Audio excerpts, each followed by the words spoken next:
Hey guys! In today's video, I'm going to be taking you behind the scenes into my Google Calendar to show you exactly how I'm able to plan out my week to build a business while working a full-time job and still have enough time to take care of myself, have time for friends and family, and all the other commitments that I have in my life. Now, for those of you who like a little more flexibility, you don't like this idea of having all of your time pre-planned, keep watching till the end of this video because I'm going to be sharing some tips with you on how you can still make this time blocking technique work for you.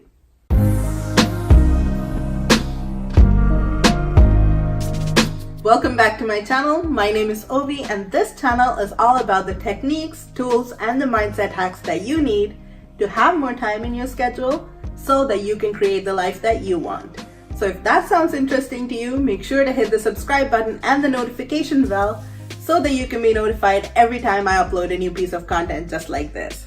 So if you found this time blocking tutorial and tips helpful, make sure to give this video a big thumbs up.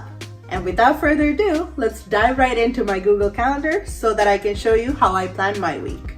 Alright, so let's get right into planning the week of May 6th, 2019 on my Google Calendar. So normally when I start planning my week, it will not look this empty because I do have a lot of tasks that repeat day over day or week over week. But just to show you guys how I set it up from scratch, I've just removed all of that. I would of course start by mapping out the hours that I'm actually awake. So I'm just going to come up here and set an appointment for me to wake up.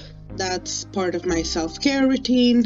And I'm going to go here and make sure that I do repeat this every single day. And I like to kind of give myself 45 minutes just to make sure I have time to wake up slowly. Now, some of these are going to change depending on what I have going on that day, but we'll get to that in a bit. So the next thing for me to do is go in and set myself another self-care appointment to actually get ready, and we repeat that daily as well.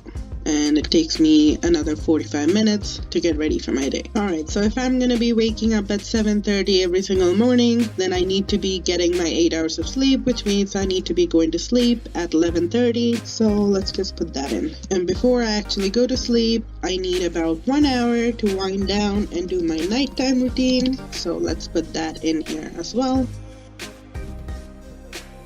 So now we have a good picture of the hours that we actually have in the day. A lot of this time is going to be spent at a job. I'm going to add that in as work. So let's just go in here and say that that repeats every weekday. And before we wrap up with these recurring daily appointments, let's also add in those meal times. So I'm going to put in my lunchtime.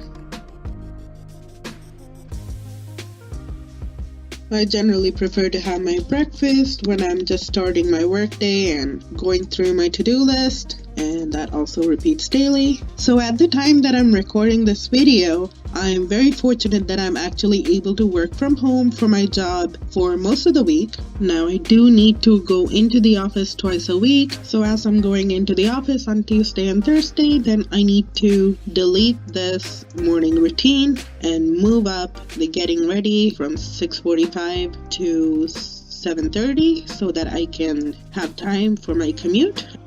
And then of course we have to add that in the evening too. On Thursday, I have a dance class that I want to go to, so let's put that in. And that's till 9:30, which means I'm going to move dinner down here. And if I'm going to this dance class, I generally want to go hang out with my friend before that. So this commute is going to be slightly different. So if I'm going to be getting up at 6:45 on Tuesday and Thursday, then I need to move up the time I'm going to sleep on Monday and Wednesday. So let's do that. After the dance class, we generally go out for dinner with one of our friends, which means I'm not going to go to sleep until probably around 1 a.m.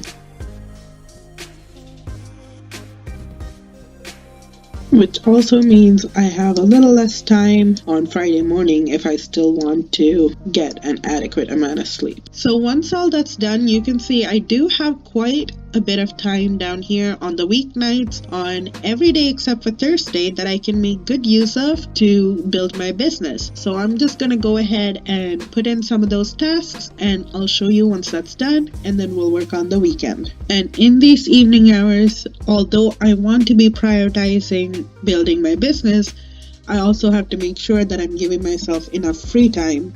So I'm going to put those in as well.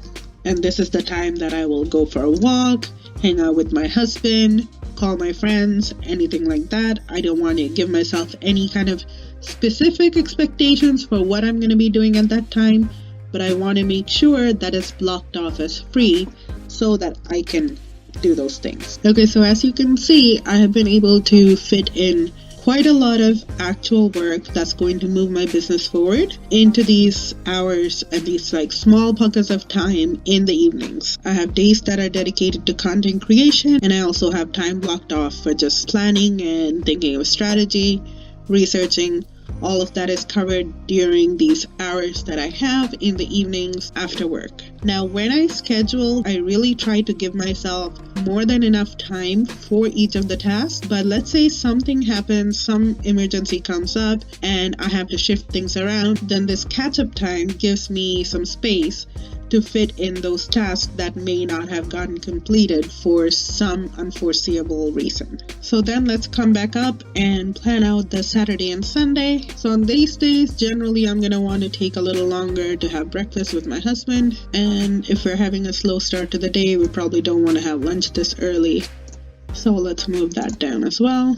This Sunday, I know we have a dance and music class that we are involved in. So let's schedule that in. So while we're coming back from this class is also when we can do some grocery shopping. So I put that in. Saturday morning is a really good time for me to get some batch filming done. So let's say I plan to film 3 videos, and I'm going to give myself pretty much all morning for that. After lunch, before I get back into work mode, that's a really good time to have a power hour for chores. And here again, I have a good chunk of time to get into the flow for writing. So let me put in some content creation time in here. And then here on Saturday night, I want to make sure that I also set up some time for planning out the next week. So I'll put in weekly planning here. And this is also going to be a weekly recurring task. And then I want to make sure that I also get in some of the editing for the videos that I filmed earlier that day. So Sunday at 3 p.m. my YouTube video also goes live. So after lunch, I want to make sure that I'm doing some promotion. And so Sunday evening, I have about 3.5 hours here where I can choose to just get some more work done, or I can ask my family to come over and just hang out. So maybe I will schedule in some family time here. And hopefully my parents and my sister will be able to come over. If not, then I can always fill up this time with something else. I want to make sure that before I go into the week, I'm checking my emails and taking care of any admin tasks that I need to. So I'm going to give myself a full hour for that. I do have 1 hour before I have to start, winding down for the night, and I can choose to have this as free time, or I can set up another catch-up session. I'm going to put it in as catch-up, and then if there's nothing for me to catch up on, then that's more free time for me, or I can get a head start on next week. So I'm going to leave that pretty much free, but still scheduled as a chunk of time in my calendar. So as you can see here on Tuesday and Thursday, because I'm commuting to work, I don't have any time in the morning to be doing any mindset work. So while I'm traveling, I can choose to either meditate or listen to a podcast or do something to start my day off right, even though I'm technically in the middle of another task, which is commuting, but I'm really just sitting on a train. So there's some things I can do here. And then on Thursday, I could do the same thing.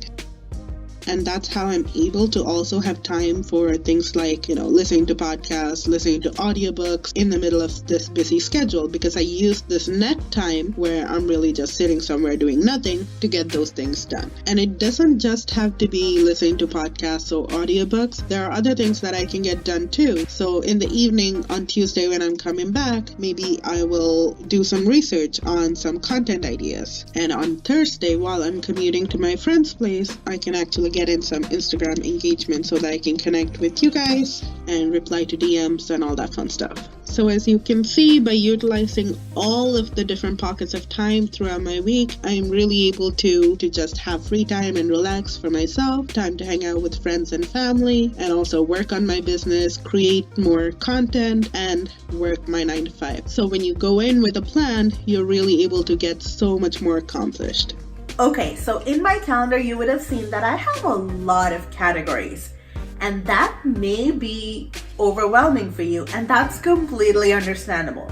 The reason that I have so many different categories is because I really like having that visual representation of all the different types of tasks that need my attention to keep myself accountable, to make sure that I am spending enough time in all the different areas in my life throughout the week. So to make sure that I'm not neglecting any area of my business or my life, I like having everything divided into very small categories. But you may prefer to have a more simplified view.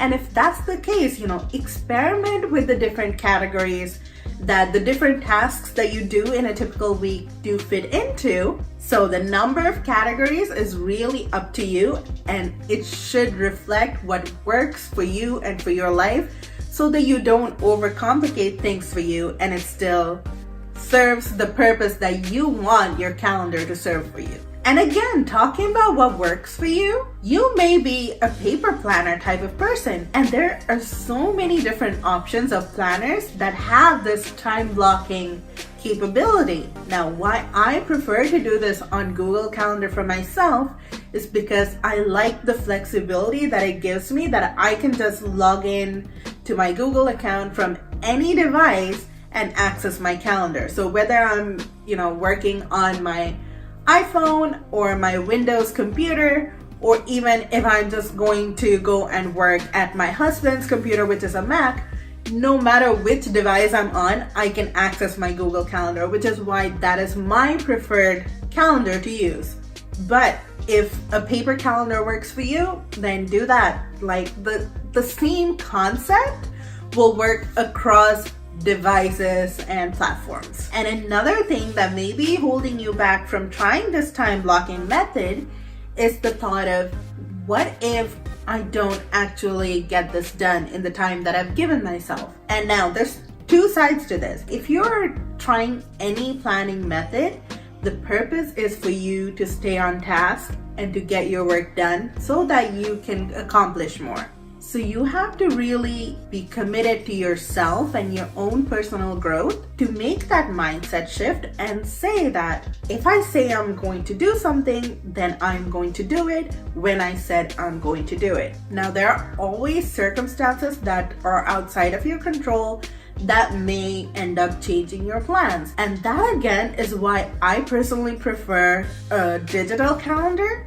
because it's so easy to just move things around if I need to. But the default should not be moving things around. But it's always good to know that that is a possibility. The plan itself is not what's important. What's important is that you have a plan and that you see what's actually possible for you to get done throughout the week, and that you're realistic about the time that you set for each task. And the other side of that is, don't put something on your schedule if you know it's not something that you're going to do. Like if it's just like something that you think, oh, well, this would be nice to do, but you really don't want to do it, chances are you'll just keep moving that from day to day, and it's just going to be taking up a chunk in your calendar, and it's just going to be an annoyance at that point. So just don't put it on your calendar. Just be honest with yourself and know that this is not something I'm interested in doing, so I'm probably not going to do it, and just don't put it in your schedule. Now, what if you are someone who needs to get into a flow and not have so much rigid structure in order to get creative? You can still make this work. Now, the reality of life is you can't always just be in flow all the time. And if you're here watching this video, I'm pretty sure you know that, because just being in flow and just doing things whenever you feel like it probably isn't working out too well for you, and you're probably feeling like you're not getting enough done. So my suggestion for you is to have days, blocked out on your calendar that just say flow. So let's say, you need to give yourself a good 3 days to get into the flow and let your ideas come out naturally. Block out the time on the other 4 days of your week so that you get those other tasks, the admin sort of things, your chores at home, anything else that you have to do that can be more structured. Schedule those into the other 4 days, and the 3 days that you need to get into your flow, intentionally set that out in your week and schedule that as flow time so that you're not worried about what you have to be doing at any specific moment on those 3 days, but those are still blocked out on your calendar, and it's intentional that those 3 days are just going to be for you to get into the flow. And you can even do this within the same day, where maybe in the morning you have a lot more flow, and then in the evening you have more structure to get things done that you need to get done. And this same concept works, if you have kids and you can't really plan out all the specifics of your day when you're with your kids, you can have certain times set aside in your calendar that just says family, and you do whatever feels right in the moment with your family. But then the rest of the time you actually have structure so that you get done the things that you need to get done. So let me know in the comments below if you think you're going to try out this time blocking technique. And if you're still having some resistance to this idea, then let me know that too in the comments below. And maybe I can help you work through those blocks or suggest an alternative planning method that may work better for you. So if you like this video and found these tips and the tutorial helpful, make sure to give this video a big thumbs up. Hit subscribe and the notification bell, and I will see you next Sunday with more time management tips and tricks. Bye guys.